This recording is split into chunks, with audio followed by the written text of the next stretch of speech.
الفستان في الخطوبه بتاعت ودي كانت اجمل حاجه حصلت لي في اليوم. هو جابه لي وهو جاي، تمام. بس انا نفسي قوي اعمل فرح في المغرب. شفت الافراح عامله ازاي؟ شيل بقى كده. الله واصعب حاجه ممكن تسمعها. مصريه بتسمع راب مغربي، الله اكبر. جربتي اكلات مغربيه؟ جربت اكلات مغربيه، اكتر حاجه بعشقها. ايوه. في ذاتك الدرجه المغربيه مع معاذ ازاي يعني اتعاملتوا مع بعض بقالكم ما شاء الله فتره؟ اطربيني. بيعلمني، هو بيعلمني. وانت حابه حاجه زي كده؟ جدا، انا بعشق اللهجه المغربيه، بعشقها. بنت الله.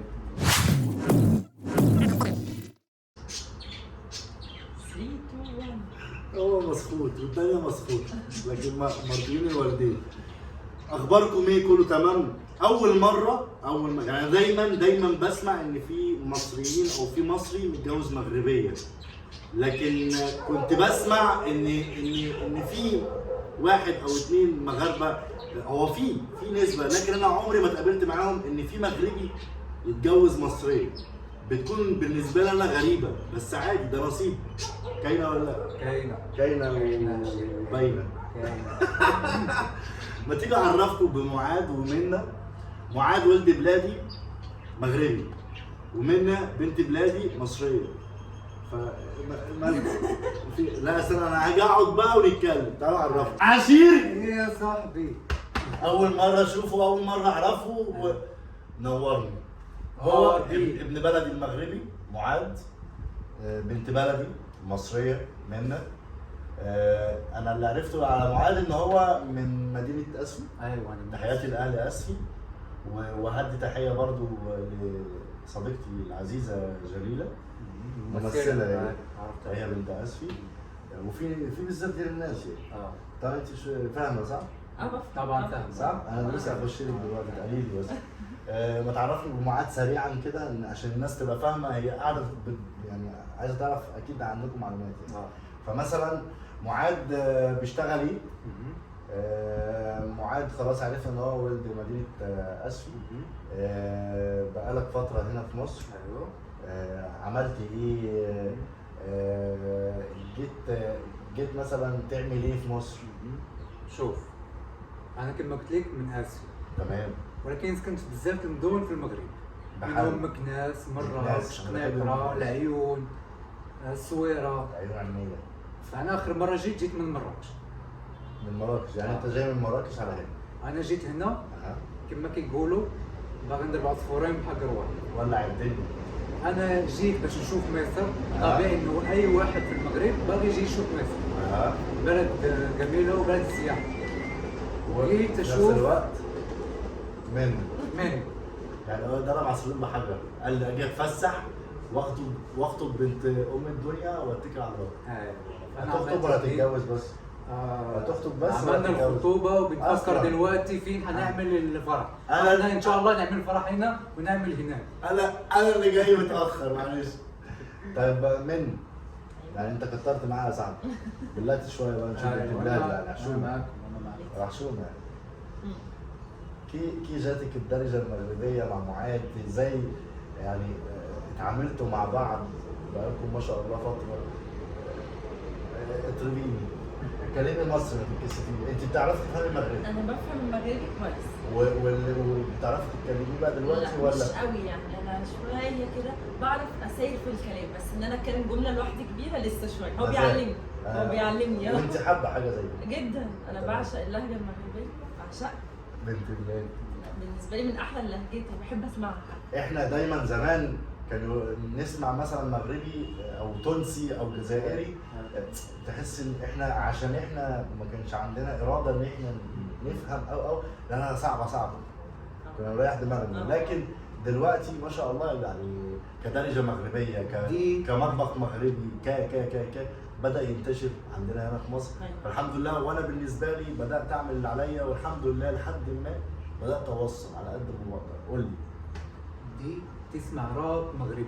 الله اكبر. واصعب حاجه ممكن تسمعها. مصريه بتسمع راب مغربي، الله اكبر. انا ما بسمعوش.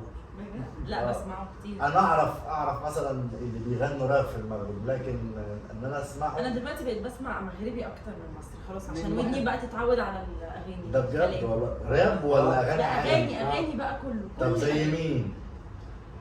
بس اكتر حد بحبه اسمه زهير بهاوي. زهير بهاوي. بهاوي ده يلا كان هنا في مصر ويلا زهير ماشي. بهاوي ده، وسعد المجرد طبعا طبعا لازم. ده اول حد انا عرفته في المغرب. في الراب مين؟ سمول اكس سمول إكس. توتو. توتو معروف. وتاني بتاع أفضل. اتقل بيج دون بيج.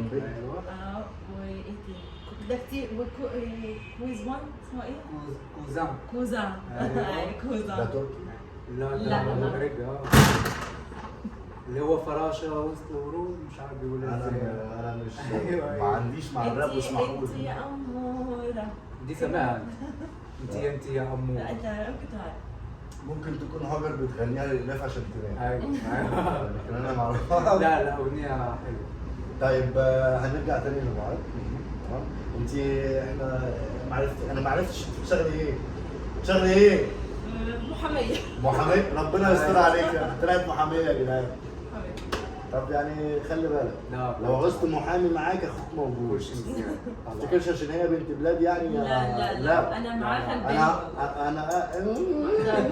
انا هقف مع اللي ليه حق. لا ده راجلي. لا هي محامية بتاعتي. الله اكبر. صافي. طيب هنرجع تاني لمعاذ. عملت خطوبة هنا. عملنا في مصر. خطوبة. تمام. وكانت الاجواء كانت دي جي بس مش زي عندكم كده مثلا. لا هنا الخطوبة بتبقى مختلفة. قريبة من الفرح. ايوه. حلة تقول فرح. هبقى احط لكم جزء كده من الخطوبة بتاعتهم، نبقى نشوف شكلهم كان عامل ازاي. انا وفي لبست مفاجأة. قفطان. لبست كانت لابسه قفطان في الخطوبه بتاعتها يعني. قفطان. المصريه كانت لابسه قفطان في الخطوبه بتاعتها. ودي كانت اجمل حاجه حصلت لي في اليوم. هو جابه لي وهو جاي. ده انت بتعيرها؟ لا لا. عشان البسه في اليوم ده. دي اكتر حاجه بسطتني. هم عارفين انا بهرج، انتوا ما أيوة، فهمتونيش لا، وهم لا، فهمتوني. برد يعني. برد. مفسر يعني. ماشي. تمام. يعني كي جاكي بقى ده اللبس التقليدي للمغرب. يجنن. وكتير من صحابي اللي شافوني بيه قالوا لي جيت شبههم، يعني لا عليا فبقيت شبههم. طب دي حاجه حلوه. ودي حاجه بسطتني قوي. شوفي اصحابك عجبهم الكفتان؟ لا ده احنا عندنا مفيش بنت في مصر اكيد عارفين المصريات اللي تمام. متابعين وبنضحك بالكفتان ده. ولو يجي من المغرب بقى. ولا ما هو اهل الكفتان هو المغرب، ملوش بلد تانية يعني. هو دايما كنا واحنا صغيرين يقول لك كفتان المغربي. ايوه عشان تبقي عارف حاجه زي انت عارفه بس انا باكد لك يعني. لا بس في ايه تاني كنت عايز اساله؟ طيب هنخرج بره الخطوبه شويه. أيوة. وتقدر تقول لي في مدن رحتها هنا في مصر؟ بص انا جيت على القاهرة على طول. هو قاعد معايا في القاهره دلوقتي. تمام. ايه المدن اللي انت دخلتها؟ رحت الاسكندرية. اسكندريه ماشي. رحت اسكندرية في العيد الصغير. بعد رمضان. حضرت العيد يعني. حضرت العيد في اسكندرية. اكلوك فسيخ؟ اكلنا فسيخ. عملتوا في الوادي ايه؟ ورنجة. الواد مغربي. قاعد بياكل البصل كده. الواد مغربي اكلتوه فسيخ؟ اكلوا بنت بلادكم فسيخ. انا مش مسؤول. ورنجة. انا مش مسؤول. ما هو ده العيد. ماشي. انا مصري ما باكلوش. ما هو ده العيد لازم ابقى مصري انا كمان. برضو انت حابب تعيش الاجواء. ايوه. ماشي. اتعلمت الدرجة المصرية ولا انت بتعلمها؟ لا انا اتحسنت. بص انا كنت عارف بالذات في اللغه المصريه. من الافلام. لكن ما كانش يمكن نهضر عشان ما فيش حد تتعامل معاه. ولكن مني جيت هنايا بديت كنتعلم دغيا ولقيت راسي. طب ما تتكلم معايا هستأذنكوا بس يعني حته صغيره كده يا راجل يسمعني كده مثلا. يعني مثلا تقدر تقول لي بالمصري فين في ايه المدينه الثانيه غير اسكندريه اللي رحتها؟ رحت لمحافظه البحيره بالظبط. في ايتاي بارود. ايه؟ ايتاي بارود. انت ايه؟ ايتاي البارود. اقسم بالله انا مصري وعمري ما انا رحتها. عرفتها منه برضه. والله رحبوا بيا كتير. ما هيرحبوا بيك. لا كانوا ناس اكيد يعني كويسه قوي. بس انا طب هتصدقني اقسم بالله انا كنت بسمعها في المسلسلات الاسم، لكن انا عمري ما سمعتها بره يعني تحياتي ليهم طبعا، بس انا عمري ما مشيت ليها يعني. انا ناس كتير هنا بقول لهم رحت لتاي جروب بيقولوا لي عملتها ازاي؟ يعني انا مش انا اللي بستقبل، انا استعزمت هناك، كانت عزومه هناك فرحت. طب في ايه رحت تاني؟ رحت مكان تاني؟ لسه ما رحتش كتير، بس طبعا انا هروح انا عشان زرت طيب في القاهره؟ ما القاهره لوحدها تتزار، القاهره كل حته تتزار. ده عايز اسافر من هنا لهنا، اسافر في القاهره في بس. القاهره وديتك؟ طب في الجيزه وديتك الاهرامات؟ رحت طبعا، رحت الجيزه. مسكت الهرم من ايوه فوق؟ عملت الهرمين رقصت باليه؟ ورحت المتحف. استنى بس عشان انا بختبرك دلوقتي في اللغه الدارجه المصريه. قول لي اغرب حاجه شفتها في مصر بالمصري. اغرب حاجه شفتها في مصر؟ بس عادي ما تتكسفش. اغرب حاجه شفتها في مصر اول ما نزلت، بالنسبه لك اول ما نزلت من الطياره كده تمام اتخضيت. ليه؟ عشان بشوف البنايات بشوفها 14 دور. انت عارف، وفي المغرب مش متعودين على ده، وانا من اسفل من مراكش. بس كازابلانكا فيها اماكن. ايوه هي كازابلانكا عندنا هي اكبر مدينه، بس القاهره دي كبيره. طب يعني انت قاعد في الدور الكام دلوقتي يا معاذ؟ انا دلوقتي في الدور دور كام؟ 12 11 الدور 11. انا قاعد في الدور ال 11 عادي. ايوه عادي، ده اقل ثواب يعني. ايوه انا عارف، انا اتعودت خلاص. الاسانسير يعني انا بقول ماشي تحت وما بشوفش في الطريق، بشوف كده. ايوه ما هو كده يعني. وعلى فكره عايز اقول لك على حاجه، النظام بتاعكم مش عشان انا عايش معاكم والله، بس عشان طبعا مصر كبيره. مصر كبيره فلازم تبقى تلاقي الاوبشن ده.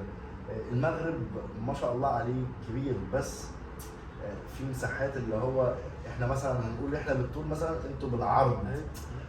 حوار ان البنايات عندكم تكون صغيره، دي محليه المغرب اكتر واكتر واكتر. ان انت شايف خضار، شايف السماء، شايف كذا لون قدامك، دي حاجه جميله جدا. فدي مش حاجه وحشه. ما برضو بتفرق بالنسمه. هنا ما شاء الله مليون و10 مليون 110 مليون. هو اللي مليون 110 مليون او 120 مليون. شبرا لوحدها 7 مليون. ايوه 120 مليون. لا 130 تقريبا، 130 مليون. هي بتتراوح كده داخلين في ال 30. اقل من 40 مليون. انتوا 39 وكسور تقريبا، انا مش فاكر يعني انتوا بتهيألي القاهره بس؟ قد القاهره والجيزه. القاهره والجيزه. تمام. طيب يعني عايز اتدخل بس مش عارف. هتعملوا فرح مثلا ان شاء الله؟ ان شاء الله هتعملوه في مصر؟ هتعملوه في المغرب؟ اسمح لي ارد. اوبا اديني. اسمح لي ارد منها على السؤال ده. اديني. طبعا انا فرح مصر ده عشان عيلتي واهلي، ده طبيعي. تمام. بس انا نفسي قوي اعمل فرح في المغرب. شفت الافراح عامله ازاي؟ شيل بقى كده. انت عارفه اسمها ايه؟ يا ابني استنى خلاص قلت عمرية. في اغنيه ليها عمرية مش عارف ايه. انا بسمع اغاني الافراح على فكره وبجهز لها من دلوقتي. طب حافظه اغنيه وحاحا؟ لا في اللي هي يا معاذ. مش عارفه حاحا؟ ما تعرفهاش؟ لا في اشهر اغنيه انا عارفاها. زاد عليه وايوه والكسوه. لا فاتت ايه ده؟ هي دي؟ ولا ودوها ولا مش عارف ايه مين اللي انتوا وديتوها؟ لا بس في اغنيه انا مع داها وداها. ايوه وداها. خليتها ودوها. ربنا يستر. والله احنا بنتكلم بعفويه مش قصدنا حاجه والله. لا انا عارفاها بس ممكن. لا هم عارفين. هم عارفين ان انت بتتكلمي. هم بيتكلموا يعني، هم عارفين وفاهمين ان انت مش قصدك حاجه. الفرح انت عارفه من كام لكام هناك عارفه بياخد وقت طويل جدا جدا. ما هو عشان كده انا عايزه الاجواء دي انا عايشها بقى. الاجواء عايزه تخشيها. عايزه يا ماما هتيجي معانا نحضر فرح معانا؟ طبعا. هتيجي معانا؟ لا والله. ما انت مش عايزه يا ماما تخليني، مش عايزه تيجي معايا اعمل لها الباسبور. لا والله هروح المغرب. لا ساعتها هتوافق بقى عشان تحضري فرح. اروح واحضر فرحهم واعمل لهم اكلات كتير بقى اكلات مصريه. ده هم اهل الاكل بس عادي يحبوا يجربوا اكل. وانا اكل من المغرب، اكلات من المغرب بقى. لهم حلو احنا اكلنا حلو. ياكلوني بقى اكلات المغرب وانا اكلهم اكلات نمسي على بعض بالمغرب. ايوه فهمت. طيب انت قلت ان انت تعمل فرح في المغرب، فكده هتفسح بنت بلادي توريها طبعا. من طنجة طبعا للدويرة. انا بقول لك انا سكنت في 8 مدن، يعني اللي زرتهم يبقوا كام كتير، يعني اعرفها من طنجة لجويرة. بقول لك انت المغرب هيخلعك اقسم بالله. يا جميله، انا امنيه من حياتي، ما انا بقول لك الشمال نفسي للجنوب. اسافر بقى نفسي. والله مش كلام، فعلا المغرب اقسم بالله هيخلعك. كان في طبيعة حلوة. البلد يعني انا بالنسبه لي، لان انا كنت اول مره يحصل لي الحوار اللي هقوله ده حصل لي في المغرب. انا كنت على طريق صحراوي وتورود صحراوي، اقسم بالله الطريق ده كان عباره عن 500 كيلو. انا ال 500 كيلو راجعهم انا حضرت 4 فصول. ايوه يعني حصلت لي انا اقسم بالله حضرت 4 فصول في المغرب في يوم واحد على طريق واحد. طريق واحد. فانت اصلا لوحدك هتتخلعي من الطبيعه من جماله. مره واحده دخلت في سكه تلج اوروبا. ايوه نفس اللي هو الطريق انت اللي فين كنت بقى؟ فيه. انا فين؟ انا مهما اتكلم ما بزهقش مع كلام عن المغرب. ف جميله طبعا. بس امي من غير ما تروح بصوا في مناظر كده كانت بتيجي ما تقوليش اوروبا بجد. لا حلو. انا تاني يوم الخطوبه قلت له انا عايزه اروح اطلع باسبور عشان انا لازم وانا ولادي لازم ولادي مفيش ما بقى. راحوا اه هي جميله قوي. رائعه حلوه. ما انا على فكرة موريها الاماكن وهي حافظة من يعني انا هتعرف عارفه هتروح المغرب فين. كلها بالخريطه دي فين ودي فين من غير ما ثواني انا هقول لك كلمه او جمله على مدينه، قولي لي المدينه دي اسمها ايه؟ هزنقها.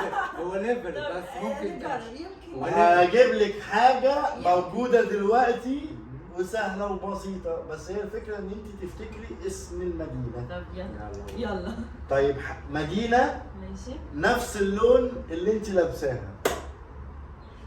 شفشاون. سهل انا قلت لك من الاول سهل. انا ما اعرفش. موريها قول لي اي حاجه هرد. قول. لو أي طلعت حاجة، أي الالوان حاجة. دي سهله عليك. طب استنى، ايه المدينه اللي مشهوره بيتقال لك عليها مدينه الحمراء؟ مراكش. مراكش. طيب انت حافظه المدن؟ حافظه ان هم جنب بعض وكده ولا حاجه؟ يعني عارفه دي مثلا في النص، دي على الشمال شويه، دي فوق. طيب هنجرب معاها يا جماعه بس معلش. ممكن وممكن يعني. لا عادي، هنديك العذر. اديني 3 مدن في الشمال سهله. طنجة. ايوه تطوان. ايوه ثانية هقول حاجة. بس لا هقول حاجة. سيبها تقول. انا والله ما اعرف، انا اول مره، انا ما اعرفش والله تطوان. مين. هي سلة دي فوق برضه. لا سلا مين؟ سلا دي طب استنى. بس طنجة، لا أنا عارفة على سيبها فكرة. بقى ما ما تغششهاش. قلتش حاجه. يعني أنا دلوقتي ببص على الخريطة، فاهم؟ أنا حافظاها. طنجة وتطوان و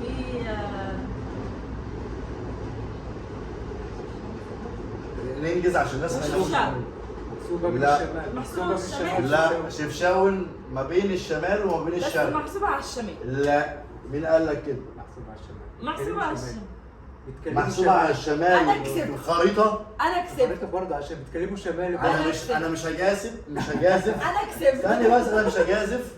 هما اللي هيقولوا طب لي. نخلوها العرايش قشطه. انا جاوبت عشان بص لا، خليها بس قول مش مرسيل. خليها مارتين دي بحر بتاع تطوان. فهي مش عارفه طب هي الفنادق. هتعرف برضه احنا دول مصايف عشان كده ما بس شفشاون عارفة إن هي عشان بيتكلموا الشمالي فمحسوبين مع الشماليين.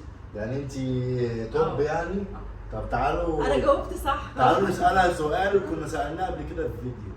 قولي لي 3 مدن أي. 3 مدن في الجنوب. العيون. مسخوطة. طب استنى، العيون هي لما تقولي لي بس. لا انا ما اقولهاش بس ممكن اقرب لها بس. لا. عشان طبعا العيون و من طنجل جويرة. جامده دي. الجويرة. بص اهو. طب أنا عارفة حاجة تانية، هي سي دي اف. لا سيدي فوق اف شوية. دي شويه فوق. انت وصلت لسيدي اف. ايوه طب استنى، أنا عارفة على فكرة. مسخوطة. ماشي. وانت الجويره والعيون. طب قول لي حاجة. يعني غش. ده أهم حاجة في الجنوب. ده طبعا مع استنى. احترامي لأهل الجنوب يعني أنا مش قصدي حاجة. إيه لا أنا حاسة إني عارفة، بس ثانية. أمر أمير الأمراء الصحراء.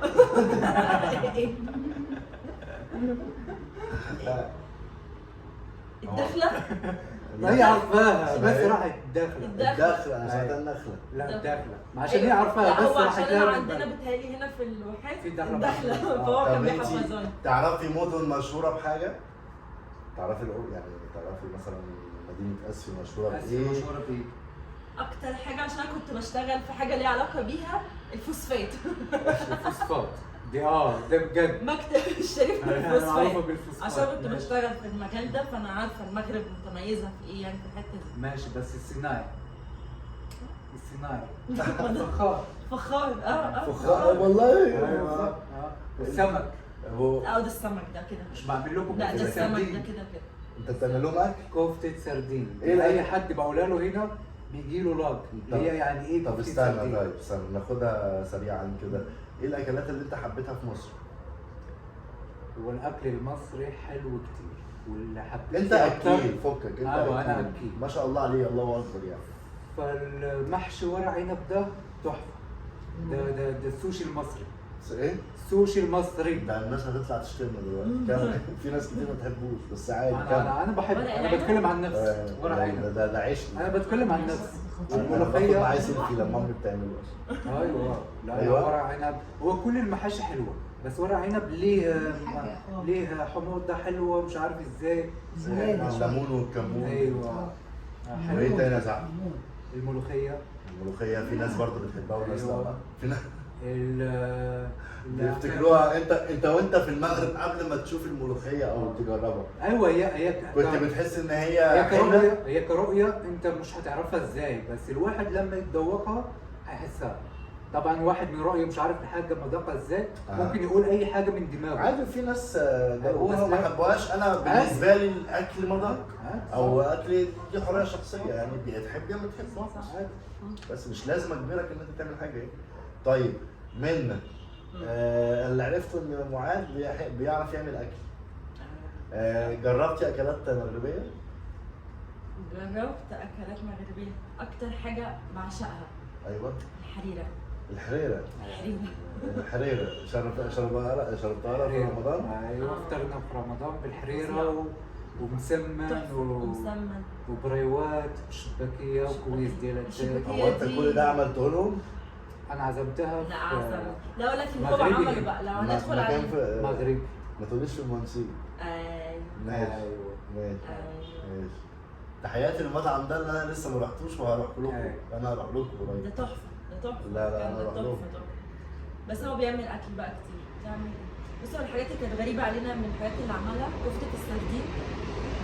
احنا عندنا كفته لوحديها والسردين لوحده او السمك لوحده. لا. جبت سردين وعملتها كفته. هو السردين بيعملوا كفته وبيعملوا بقى الطريقه بتاعتهم كده مصوره فيديو هبقى اوريهولك. دي حلوه؟ حلوه قوي حلوه قوي قوي. انا عمري ما كنت بحب السردين على فكره. هو كان اللي هي بياكل اللحمه المفرومه عادي. ايه؟ لا بياخد السردين اللحمه بتاعته يعملها كفته. بيشيل اللحم اللي هو في السردين ايوه ويعملوا كفته. ايوه بس ودي ليه كده تتبيله بقى. ليه تتبيله بقى كده نموت لا عليها كده يبقى جنب. حلو يبقى حلو. انا فاكره حاجه تانية خالص. لا بياخد اللحمه وبيعمل كفته بتتبيله بقى وزعتر وحاجات كده. بياخد زي ساعدك اهو. لا هو شاطر في المطبخ. قصدك لا وتتبيله السمك ايه؟ كان ذوق منظافري. انا عايش واحد انا عارف الكلمه معناها صح. شو؟ بص يا منى زي كفته الفراخ. ايوه زيها بالظبط. ايوه بس هي جت غريبه عليا بس اللي هي السردين طلعت بتبقى حلوه. جميله جدا. اعملها. هتجربيها؟ خلاص عادة امي تعالى تاني من الاكل المغربي تعالى تقول لك هعملها. السمك اصلا بعمله حلو جدا. سمك حلو. وبعدين اهم حاجه في السمك التتبيله بتاعته كمان. لو بيعمل السردين بتتبيله فظيعه. بتبقى خطيره. بيعمل تتبيله. تتبيله. لا هو بيعمل اكل حلو لوحديها. يعني انا اخترت صح. مصيبه والله مصيبه. لا تبارك الله عليكم. يعني انا مش انا نفسي اقعد اكتر من كده معاكم في الفيديو بس انا هقعد معاكم بس عشان برضه ما نطولش على الناس. نشوف كده رد الناس على الفيديو مثلا هيكون ايه لو عايزين نعمل جزء تاني نجيب بقى الخبايا. حلو. قالوا لنا احنا عايزين الخبايا. ننزل لهم الخبايا بقى في كل حاجه بقى. اتفقنا؟ ان شاء الله. هنعزم الناس دي امتى؟ نعمل لهم عزومه كده جيت زوجنا. بيتهم مش عزومة أكتر من محتاجين عزومة عزومة. ماما احنا وجودنا مع ماما اصلا ده حاجه كبيره قوي. ربنا يخليك يا رب. جبنا اكل من بره يعني، هو دي حاجه لا لا لازم يدوقوا اكل اصل انت العمده. بتاع قولش المفاجآت يا كده. احمد. لازم نجيب لهم ندوقهم اكل العمده. انت بقى بتاع مفاجآت، ده فاجئني، ده معلش فاجئني. معلش هي جت والله، معلش تعودي لا وبيت بيتكم يعني تشكروا بقى. نورني ونورتني وشرفت بيك، شرفت بيك يا منى. بس انا اخر حاجه هطلبها منكم في الفيديو، انت هتسلمي على الناس بالمغربي. يعني اللي هو انت بتقول لهم باي باي، بس هتسلمي عليهم وتقول لهم كام كلمه كده. لا انت يا عم انت اقعد ساكت، عشان ما تقعد ساكت، انت يلا. تهضر بالمغربي وهي تهضر يلا. بالمصري. هي عارفه بس بتكلم. هي هتسلم بالمغربي. يلا قول. هي هتسلمي عليهم بالمغربي، قول لهم كلمه، عايزه تقولي كلمه وتتكلمي فيها مصري مغربي ماشي هنعديها لك، ايوه بس قولي لهم كلمه كده وسلمي عليهم. يلا عشان اخش على المواعيد. يلا. اهلي حبايبي في المغرب، تهلاي ليا في راسكم. ايوه حلو كده. ايوه كنبغيكم كنبغيكم، عايزه أيوة. اقول انا بحبكم. ايوه كنبغيكم كنبغيكم بزاف. بزاف طلوا في راسكم. وهلا في راسكم. تبارك الله عليكم. تبارك الله عليكم. تحياتي ليكم. حياتي لكم. يلا يا باشا. بص يا اصحابي يا يا أصحابي. اخواني في مصر ويا عشراني في المغرب، طلعوا لي في راسكم بزاف بزاف. انا بالنسبه تعالى لي يدوك. انا كنبغيكم بزاف انتوا عارفين يعني. وهرجع اقول مرحبا باي مغربي، اي مصري، اي مغربيه، اي مصريه في مصر عند اخوكم احمد زيدان. مش هقول اكتر من كده. تحياتي ليكم، استنونا في فيديو جديد. السلام عليكم. معرفهمش.